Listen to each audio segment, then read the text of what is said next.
बांग्ला फिल्मों की एक अभिनेत्री जो साल 2019 से ही खूब सुर्खियों में रही, नाम है नुसरत जहां।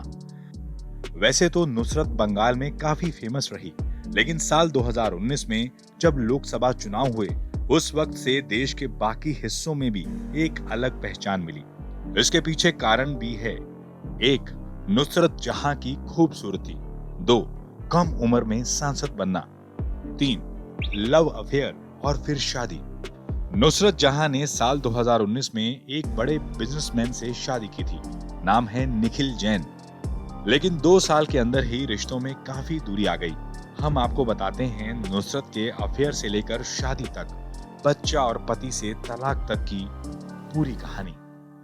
दोनों की लव स्टोरी की शुरुआत हुई थी एक साड़ी स्टोर की लॉन्चिंग के वक्त हुई मुलाकात से। दरअसल निखिल जैन को अपनी साड़ी स्टोर की ओपनिंग के लिए एक मॉडल की जरूरत थी। ब्रांड के लिए नुसरत का नाम सुझाया गया।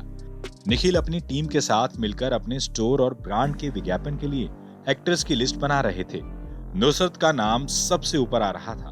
तब निखिल ने फैसला किया कि उनके ब्रांड के लिए नुसरत ही शूट करेगी। इसके बाद पहली बार दोनों की मुलाकात उस वक्त हुई जब नुसरत निखिल के ब्रांड के लिए शूट कर रही थी। धीरे धीरे नुसरत और निखिल के बीच अच्छी जान पहचान हो गई और यही जान पहचान दोस्ती में बदल गई।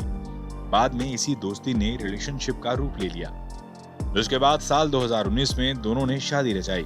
शादी के वक्त ही दोनों की तस्वीरों ने सोशल मीडिया पर सुर्खियां बटोरी। दोनों को एक परफेक्ट कपल कहा जाने लगा, लेकिन इसके बाद धीरे धीरे दोनों के रिश्तों में दूरी आने लगी। दरअसल नुसरत और उनके पति निखिल में अनबन की खबरें धीरे धीरे सामने आने लगी, लेकिन नुसरत या निखिल ने इस पर कोई टिप्पणी नहीं की थी।